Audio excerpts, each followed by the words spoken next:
जब हमारे यहाँ कोई मौत का वक्त आता है किसी का, तो इस्लाम ने उसका तरीका बताया है। हमने बहुत सारे लोगों को देखा है कि वो कहते हैं कि फला का दम नहीं निकल रहा, कई दिन हो गए दम नहीं निकल रहा, बड़ी परेशानी है, हजरत दुआ कर दो।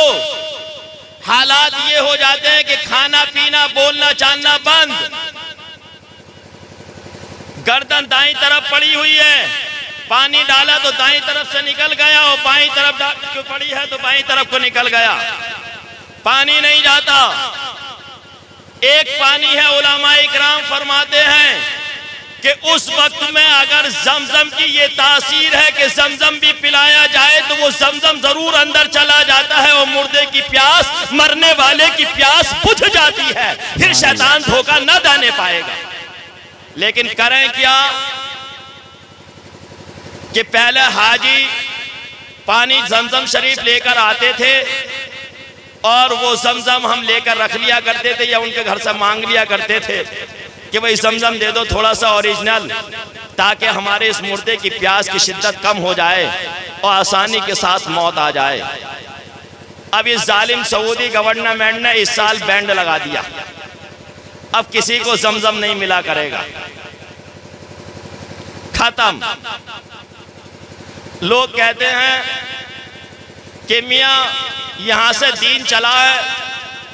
मैं उन नौजवानों से कहना चाहता हूं जो लोग ये कहते हैं यहां से ये दीन सऊदिया का दीन, हमारा दीन सऊदिया का दीन नहीं है, हमारा दीन दीन मोहम्मदी सल्लल्लाहु अलैहि वसल्लम है। हमें सऊदियों से दीन नहीं मिला, हमें दीन मिला है सहाबा से। हमें दीन सऊदियों से नहीं मिला, इन वहाबियों से नजदियों से नहीं मिला, हमें दीन मिला है तो ताबीन और तबे ताबीन औलिया इकराम से दीन मिला है। हमारा दीन सऊदी वहाबियों का दीन नहीं है, हमारा दीन दीन मोहम्मदी दीन इस्लाम है। मेरे नौजवान इस्लामी भाइयों सुनो, ये बात जरूर याद रख करना मेरी, और जगह जगह चर्चा करना। मैंने अपने ऊपर तो ये लाजमी कर लिया है कि कोई एक तकरीर ऐसी ना होगी जहां मैं ये बात नहीं बताऊंगा, ताकि हर आदमी के जहन में महफूज हो जाए, चाहे मौजू मेरा कोई भी हो, ये बात मुझे जरूर बतानी है। क्या कि इस साल सऊदिया में 10 तरावी हुई। आप बताओ क्या तुमने कभी 10 तरावी सुनी थी, कभी 10 तरावी पढ़ी थी? तुम्हारे वालिद ने सुना था, तुम्हारे वालिद ने पढ़ी थी, तुम्हारे दादा ने सुना था, तुम्हारे दादा ने पढ़ी थी? नहीं, नबी पाक के दौरे अक़दस से लेकर आज तक 20 तरावी ही होती रही। इस्लाम में 20 तरावी है। ये सऊदी नहीं बल्कि यहूदी है जिन्होंने 10 कर दी। 50 साल के बाद नौजवान कहेगा अरे मक्के मदीने में तो 10 होती है, ये 20 पढ़ा मैं मौलाना हाफिज जी कारी साहब। तो अपनी नस्लों को बताकर जाओ कि हमारा दीन सऊदी और वहाबियों वाला दीन नहीं है, हमारा दीन दीन मोहम्मदी है। तो पानी जालिमों ने बंद कर दिया, इस साल हाजियों को पानी नहीं देंगे। उम्रे वालों को पानी रमजान में बंद कर दिया, चोरी छुपे लेकर आए बेचारे, और अब हाजियों के लिए बैंड लगा दिया कि जमजम शरीफ नहीं मिलेगा। क्यों? इनके पास से क्या जा रहा था, ये बेचेंगे पानी आने वाले सालों में। इसलिए अगर हिम्मत थी तुम्हारे बाप के अंदर तो फिर ये करते, तुम खजूरों पे बैंड लगाते। खजूरों पे बैंड तो नहीं लगाया क्योंकि खजूरें मोल मिलती है, पानी फ्री मिलता था, तो पानी पे बैंड लगा दिया। तो जमजम शरीफ पिला दिया जाता था मुर्दे को, तो उसकी प्यास जाती रहती थी और रूह कफा से उनसरी से अच्छी तरीके से परवाज हो जाती थी, शैतान के मकरो फरेब से बच जाता था। आओ मेरे इस्लामी भाइयों जरा देखो अब क्या। तो इस्लाम कहता है कि अगर किसी की रूह कफा से उनसरी से परवाज ना हो रही हो, परेशानी हो, सांस सीने में अटका हुआ हो, निकल नहीं रहा दम, तो कुरान पाक सूरह यासीन पढ़ो 7 मरतबा और हर मोबीन पर रुककर फूंक मारो पैरों से सर की तरफ को, क्योंकि रूह जो निकलती है पैरों से निकल कर आती है। पैरों की तरफ से फूंक मारनी है, कहाँ को? सर की तरफ को।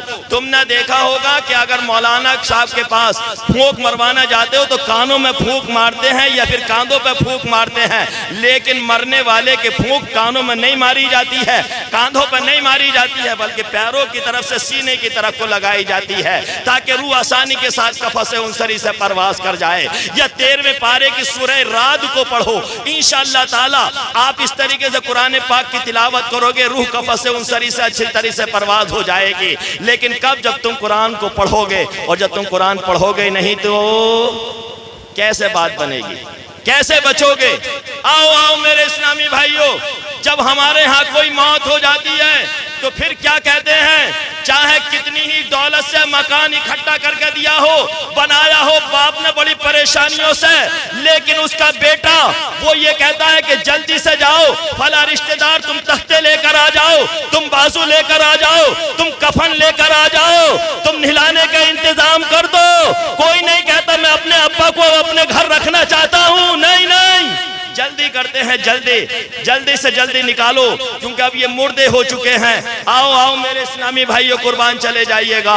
फिर क्या होता है कि हम जो है तैयारी करते हैं, और तैयारी करने के बाद अब पता नहीं आपके गांव में क्या मामला है, वरना मैंने कुछ जगहों पर तो ये देखा है कि एक मियाँ साहब को मुकर्रर कर लिया जाता है, वो मियाँ साहब आते हैं, वो ही नहलाएंगे मुर्दे को। तुम्हारे गांव में भी ऐसा ही है क्या?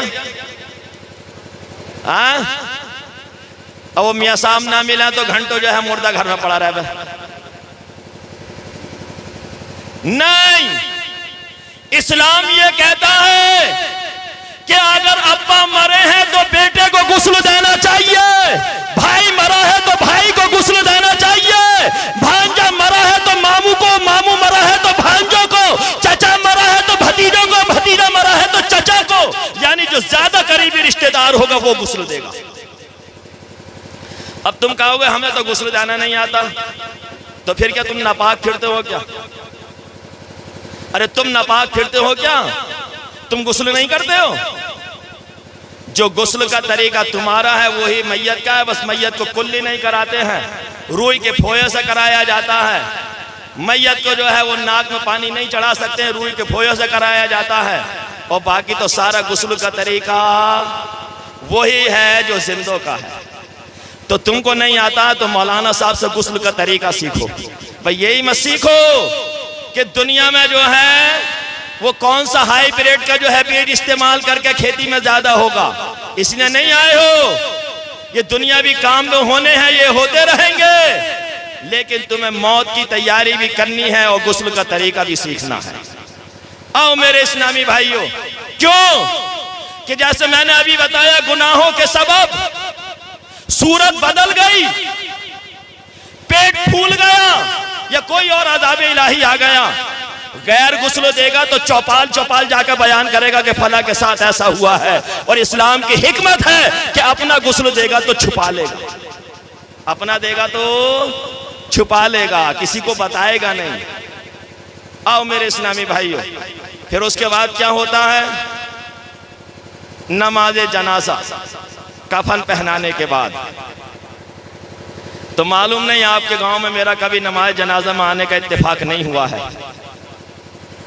वरना मैं बहुत सारे गांव में और शहर के अंदर मैंने ये देखा है कि जनाजे में आए 200 आदमी और नमाज जनाजा पढ़ते हैं 100, और 100 जो हैं वो खेत की मैंड पर, नालियों की पारों पर, किनारों पर, कोई खड़ा है, कोई कहीं जगह बिन गए तो जरा सारा टिक गया, बैठ गया, और नमाज जनाजा नहीं पढ़ते। हम पूछना चाहते हैं कि मरने वाले के यहाँ तुम जो आए थे वो किस लिए आए थे? क्या तुम्हारी सूरत देखकर तुम्हारे आने से मुर्दे की बख्शिश हो जाएगी?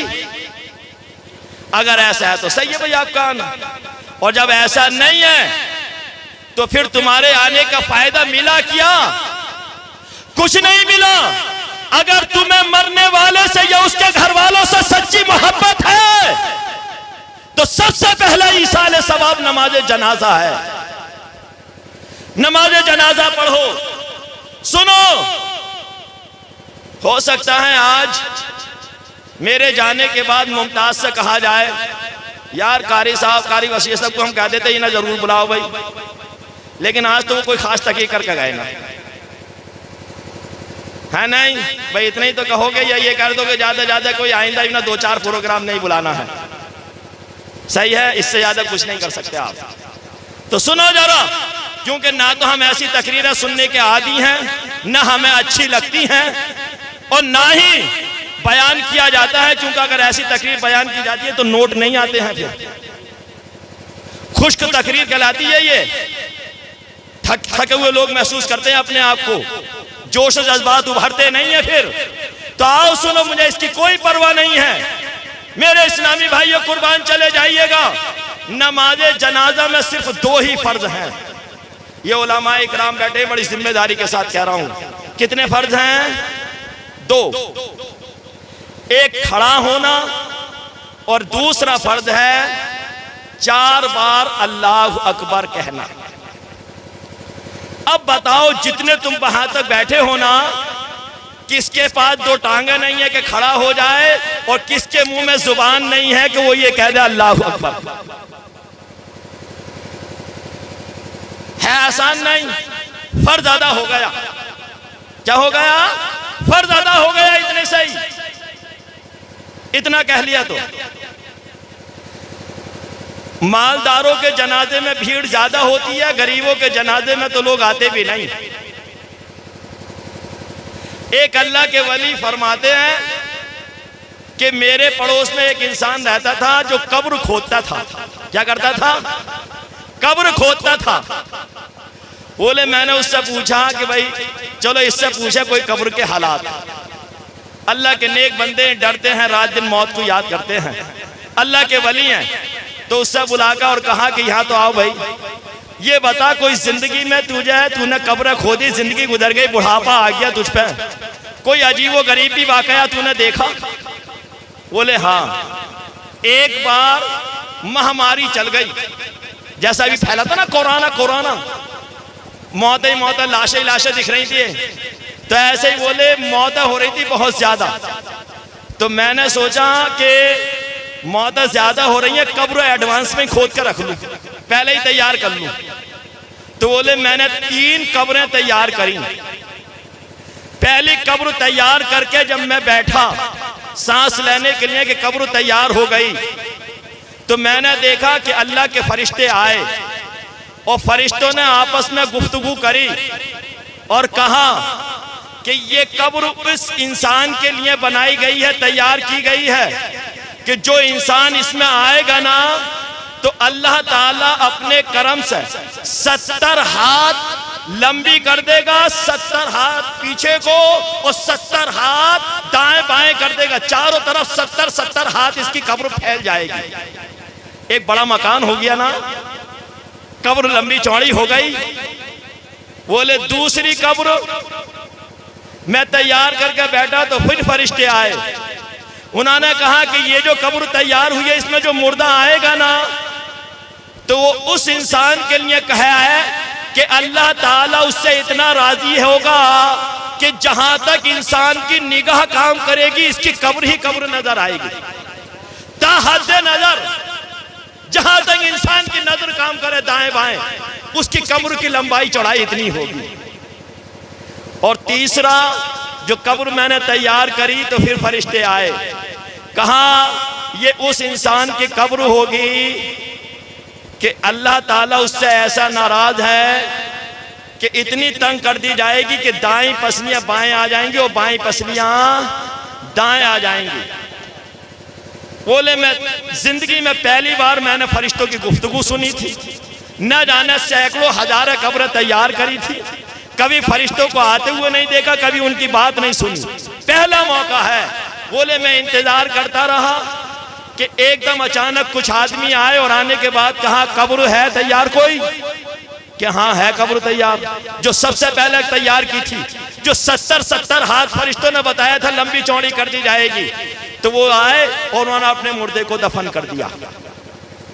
बोले हमने पूछा ये कौन साहब है जिनका जनाजा है, क्योंकि उनके जनाजे में कब्रिस्तान में आने वाले तादाद लोगों की 30 से 40 थी बस। 30-40 आदमी दफन करना आए थे। बोले तुम इन्हें नहीं जानते कि ना? अरे ये बड़े अच्छे आदमी थे, ये जो हैं नमाजी थे, रोजा रखते थे, हज किए हुए थे, ज़कात देते थे, अल्लाह की राह में खूब लुटाते थे, पर जो है थे गरीबी बेचारे, परेशानी से पैसा पैसा जोड़ कर सारे काम तो करे, लेकिन इन्होंने दुनिया में कुछ देखा नहीं ज्यादा। तो बोले मैं समझ गया कि इसने दुनिया ना कमाई बल्कि आखिरत कमाई है, इसलिए इसकी कब्र 70-70 हाथ लंबी चौड़ी हो गई है। दूसरी जो कब्र तैयार हुई थी वो कौन सी थी कि जो ताहद्दे नजर। तो बोले कुछ देर के बाद फिर आए कुछ लोग, तो मैंने कहा हाँ बोलो कब्र तैयार है कि हाँ तैयार है। वो आए तो दफन करने के लिए सिर्फ 4 ही आदमी थे जो मसहरी को उठाकर लाए, 5वां नसीब नहीं था, 4 ही आदमी। मैंने उन चारों से कहा कि इसे लिटाने वाले को लेकर आओ, ये किसका जनाजा है, किसको दफन करने आए हो? तो कहने लगे इनको हम भी नहीं जानते, कोई बेचारा परदेसी था, किसी कारोबार से हमारे शहर में आया था, अचानक इंतकाल हो गया, हमने कहा लाओ मुसलमान है इसे दफन कर दो। लेकिन कोई नेकी उसकी ऐसी रही है जो अल्लाह ताला को इतनी कबूल है, उसने कहा कि मैंने जान लिया कि बड़ा नेक इंसान है। सही है। और फिर तीसरी कब्र के लिए कि जिनकी कब्र कितनी तंग होनी थी, जो फरिश्ते बता गए थे कि दाएं कसली बाएं और बाएं दाएं। कुछ लोग आए कब्र है कि हाँ है तैयार, लेकर आए। तो बोले कब्रिस्तान में कदम रखने की जगह ना थी, कब्रिस्तान में कदम रखने की जगह नहीं थी, इतनी पब्लिक, सारा शहर जिहाद भूल गया कि साथ चलो जनाजे में। मैंने पूछा ये किसका जनाजा है? तो वो लोग कहने लगे तुम नहीं जानते, बड़े सीधे आदमी हो, अरे ये वो है जिनका कोल्ड स्टोर है, ये वो है जिनका भट्टा है, ये वो है शहर के रईस आदमी है जिनका पेट्रोल पंप है, ये वो है कि जिनका कारोबार शहर में फैला हुआ है। बोले मैंने समझ लिया बड़े सूद और ब्याज का काम किया होगा, इसीलिए इसकी कब्र तंग कर दी जाएगी। और आज तो लोगों ने ट्रेंड बना लिया, बोले ये फला के जनाजे में बड़ी पब्लिक थी। अरे याद रखो पब्लिक होने से कुछ नहीं होता, आमाल क्या है तुम्हारे, वहां सिर्फ आमाल काम आएंगे। आओ आओ मेरे इस्लामी भाइयों, कुर्बान चले जाइएगा। तो जनाजे में 2 फर्ज नमाज जनाजा में खड़ा होना और 4 बार अल्लाहु अकबर कहना, यही बात बता रहा था ना मैं। तो आओ जरा देखो, अब ये बात याद रखना कि जबान से नियत करना कोई जरूरी नहीं,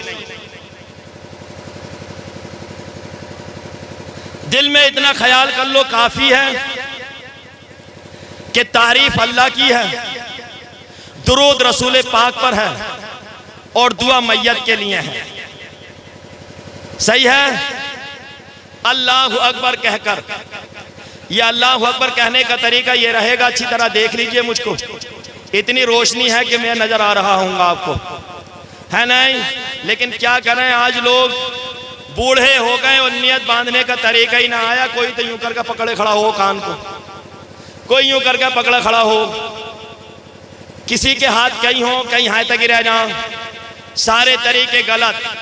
अंगूठे के ये कानों की लो को सीधी उंगलियां रखकर अल्लाहु अकबर 3 उंगलियों का घेरा बनाएंगे, इस कंकी उंगली और अंगूठे से पौंचे को पकड़ेंगे, नाफ के नीचे बांध लेंगे। जो ये लोग कहते हैं कि यहां बंधेगा या यहां बंधेगा, सारे तरीके गलत। अगर किसी को किसी मौलाना ने ये बताया हो तो मेरी बात करा देना, या तो वो किताब दिखा दे या मैं दिखा दूं। सच वो है जो सर पर चढ़ के बोलता है। आओ आओ मेरे इस्लामी भाइयों, नारे रिसालत, नारे गौसियत, हुजूर सैयद अफरोज मियां साहिब क़िबला अज़हरी, हुजूर सैयद अफरोज मियां साहिब क़िबला अज़हरी, नारे तकबीर, नारे रिसालत। देखिए इस्लामी भाइयों, बस मेरी तकरीर का एंड है ये। नमाज जनाजा का तरीका बता के ही मैं अपनी बात को ख़त्म कर दूंगा। आगे की बात हजरत बयान करेंगे और हजरत को आपको तवज्जो के साथ समात करेंगे। मैंने पहले भी कभी आपको बताया था कि जिस जगह औलाद रसूल आ जाती है उस जगह बरकतें नाजिल हो जाती हैं। आप बड़े खुश नसीब हैं, नसीब वाले हैं कि आपके गांव में रसूल पाक सल्लल्लाहु अलैहि वसल्लम की औलाद से कोई आया हुआ है। हजरत का खिताब होगा, गुस्ताखी की माफ़ी चाहते हुए चंद कलेमात, चंद देर के लिए हजरत हाजिर हूँ। मोहतरम सामीन इकराम तो सुनिएगा। अब बांधने के बाद आपको पढ़ना है तो सुबहानक अल्लाहुम्मा सबको याद होती है। एक कलेमा इसमें बढ़ती है, मेरे साथ 5 बार कह लेंगे तो इंशाल्लाह काम चल जाएगा। वो कलेमा को 5 बार कहूंगा, बाकी को एक एक बार दोहरा रहा हूँ। सुबहानक अल्लाहुम्मा व बिहम्दिका व तबारक अस्मुका व तआला जद्दुका। अब ये कलेमा बढ़ती है, व जल्ला सनाउका, व जल्ला सनाउका। कहो, व जल्ला सनाउका, व जल्ला सनाउका, व जल्ला सनाउका, वला इलाहा गैरुक। फिर होगा अल्लाहु अकबर। तो तुमने देखा होगा बहुत सारे जाहिलों को ये 5 किलो की खोपड़ी हिलाते हैं। अरे ये कौन सा तरीका है भाई? रसूल पाक ने फरमाया जो नमाज के दौरान अपनी निगाहों को आसमान की तरफ करते हैं, खौफ है कि उनकी निगाहों को ऊंचा कर लिया जाए, निगाह कमजोर हो जाएगी। आसमान की तरफ निगाह उठाने वालों सिर्फ जबान से कहना है अल्लाहु अकबर। फिर उसके बाद दुरूद पाक, अल्लाहुम्मा सल्ली अला मुहम्मद व अला आली मुहम्मद कमा सल्लैता अला इब्राहीमा व अला आली इब्राहीमा इन्नका हमीदुम मजीद। बड़े आसान लफ्जों में कर रहा हूँ, अहले स्टेज से माफी चाहते हुए, क्योंकि मैं ये नहीं चाहता कि आपके ऊपर भारी बनकर बोझ बनकर करके चला जाऊं। बहुत आसान लफ्जों में, अल्लाहुम्मा बारिक अला मुहम्मद व अला आली मुहम्मद कमा बारकता अला इब्राहीमा व अला आली इब्राहीमा इन्नका हमीदुम मजीद। सबको याद है? फिर होगी तीसरी तकबीर, अल्लाहु अकबर। अब कहो कि यही तो दुआ याद नहीं है, यूं ही तो ना पढ़ते। अब दुआ है तो सुने, ला इकराहा फिद्दीन, दीन में सख्ती नहीं है। ये आधे अधूरे मौलवी, चिल्ला करके आने वाले, दीन को बिगाड़ने वालों ने इन्होंने नाश मार दिया। सब दीन की सूरत को मस्क करके डाल दिया। आप पहले तो ये बात याद रखना कि मुसलमान हो, नमाज जनाजा की दुआएं याद करो, और जब तक याद ना हो रही तो जब तक अलहम्दो शरीफ, बताओ किसे याद नहीं है सूरह फातिहा अलहम्दो, तीसरी तकबीर के बाद अलहम्दो शरीफ पढ़ लेना, नमाज जनाजा हो जाएगी। बड़ी जिम्मेदारी से कह रहा हूं, आसान हो गया। अब फिर चौथी तकबीर होगी अल्लाहु अकबर। अब अल्लाहु अकबर चौथी तकबीर के बाद इमाम साहब जैसे कहेंगे और आपको भी कहना है अस्सलामु अलैकुम व रहमतुल्लाह, हाथ छोड़ देने हैं। तुमने देखा होगा बहुत सारे जाहिल अस्सलामु अलैकुम व रहमतुल्लाह, अस्सलामु अलैकुम व रहमतुल्लाह हाथ बंधे रहते हैं। या इन वहाबियों को देखकर, क्योंकि तुम तो नमाज़ें पढ़ते नहीं, वहाबियों को सोचते हो ये बड़े नेक हैं, शोर मचाते भी हैं वो, तो काले सड़े हुए को देख लिया तो उसकी तरीका अपना लिया तुमने। अस्सलामु अलैकुम व रहमतुल्लाह एक हाथ छोड़ दिया, अस्सलामु अलैकुम व रहमतुल्लाह दूसरी तरफ को करा, दूसरा हाथ छोड़ दिया। मेरे इस्लामी भाइयों, मैं तो ये बयान करके अभी चला जाऊंगा, कुछ मेरी मजबूरी है। मैंने मुमताज से कहा है कि मुझे छोड़ दिया जाए, लेकिन यहाँ पर सैयद साहब मौजूद हैं, मौलाना हसीबुर रहमान साहब मौजूद है। ये खाली नात खा नहीं है, मौलाना भी है, ये मौजूद है उलमाए इकराम। इसके अलावा संभल में आकर मरकजी मदरसा अहले सुन्नत में फतवा ले लेना, किसी भी मौलवी को लेकर आ जाना, हाथ बांध कर सलाम फेरना जायज नहीं है, हाथ छोड़कर ही सलाम फेरा जाएगा। और ये लोग बहुत गलती करते हैं, तुमसे ये गलती नहीं होनी चाहिए। हाथ छोड़कर सलाम फेरना है, आ जाना। कोई भी मौलवी इंकार करे, उस मौलवी को लेकर जवाब देना हमारा काम है। किताब फिकह की पहले से लेकर और हिदाया आखिरैन तक, या तो वो दिखा दे या हम दिखा दे। मैंने कहा ना, हक वो है जो सर पर चढ़ के बोलता है, सच कभी दबता नहीं है। तो इसलिए मेरे इस्लामी भाइयों, और ये नमाज जनाजा पढ़ने के बाद आप 10-10 कदम, अब लोगों को तो आता ही नहीं, क्या नहीं आता। एक जगह हमारे पास इत्तला आई कि कारी साहब नमाज जनाजा पढ़ानी है, पढ़ा देंगे साहब। किस टाइम के जोहर में है, जोहर का टाइम क्या है कि 1:30 बजे नमाज है। तो हमने कहा चलिए हम पहुंच जाएंगे 1:30 बजे इंशाल्लाह आपकी मस्जिद में ही नमाज अदा करेंगे। 1 बजे फोन आ गया आना मत, कि क्यों क्या हुआ, कि वो अभी आए ना है कि इंतजार है। तो कब, कि असर में। अच्छा साहब, असर का टाइम क्या है कि 5:15 बजे। फिर हमने कहा सही है हम पहुंच जाएंगे इंशाल्लाह।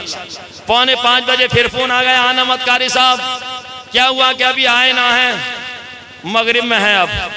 चलिए साहब, मगरिब में आ गए। वो कौन थे, बेटे सगे जिनका इंतजार था, सगा बेटा है, माँ का जनाजा है। हम जब मगरिब में मुसल्ले पर पहुंच गए नमाज जनाजा पढ़ाने के लिए, तो हमने कहा भाई इजाजत है। तो पता चला कि वो तो वहां खड़ा हुआ, आप पीछे ही नाले की पार पर है ही नहीं। मुझ जैसा फिर जिद्दी इंसान, मैं मुसल्ले से हट कर बाहर। बोले क्या हुआ हजरत, मैंने कि मैं नहीं पढ़ाता नमाज जनाजा, पढ़वा लो, बहुत मौलाना आएंगे किसी से भी। अरे जालिम, तेरी माँ मरी है, तू नमाज जनाजा नहीं पढ़ लो, शर्म नहीं आ रही। सारा दिल्ली से काम को निपटा कर आया, तुझे इत्तला फौरन दे दी गई कि तेरा माँ का इंतकाल हो गया। तूने तो अपने सारे काम को ये ठिकाने लगा के तब आया है यहाँ पर तू, और अब भी नमाज जनाजा की तौफीक नहीं है। तू अगर नमाज जनाजा नहीं पढ़ेगा तो हम नमाज जनाजा नहीं पढ़ाएंगे। तब तो आकर वो नमाज जनाजा में शामिल हुआ। फिर मैंने उससे कहा कि तुम्हारी माँ है, माँ इसने तुम्हें पैदा किया है, कि फिर क्या करूं, तुम्हें एक कांधा दो। तो उसे जानवर को यही नहीं पता कि कांधा देना कैसा है। सगी माँ है, मैंने एक नहीं 10 मिसालें हैं मेरे पास कि सगा बाप है, बाप के जनाजे को पता ही नहीं है, सगा मामू है, चचा है, ताऊ है, कि उसको कांधा कैसे देना है। तो सुनो, इस्लाम कहता है कि दाहिना कांधा आगे की तरफ का पहले देना है, फिर वही दाहिना कांधा पीछे की तरफ को आ जाओ उसी साइड में, फिर बायां कांधा आगे की तरफ से जाकर देना है, फिर बायां कांधा उसी साइड में पीछे आ जाओ, और फिर ऐसे ही पीछे रह जाओ। 10-10 कदम नमाज जनाजा पढ़ने के बाद अगर तुमने कांधा दे दिया, और अगर वो मरने वाला मोमिन मुसलमान है, तो 40 गुनाहे कबीरा तुम्हारे मिटा दिए जाएंगे। कितने? 40 गुना मिटा दिए जाएंगे, और एक ही गुना ऐसा है जो जहन्नम में ले जाने के लिए काफी होगा। ये तुम्हारा फायदा है, इसलिए नमाज जनाजा जरूर पढ़ना, ताकि तुम्हारी भी मगफिरत हो जाए और उसके लिए इसाले सवाब भी हो जाए। अल्लाह ताला की बारगाह में दुआ है कि हमसे कहने में कोई गलती हो गई हो तो अल्लाह ताला अपने हबीब मुकर्रम और उनकी औलाद के सदके में खता को, गलती को हमारी मुआफ़ फरमाए, या आपके सुनने में कोई खता गलती हो गई तो उसे भी मुआफ़ फरमाए, और सही को अपनी बारगाह में कबूल और मकबूल फरमाए, और मरहूमा की मगफिरत फरमाए।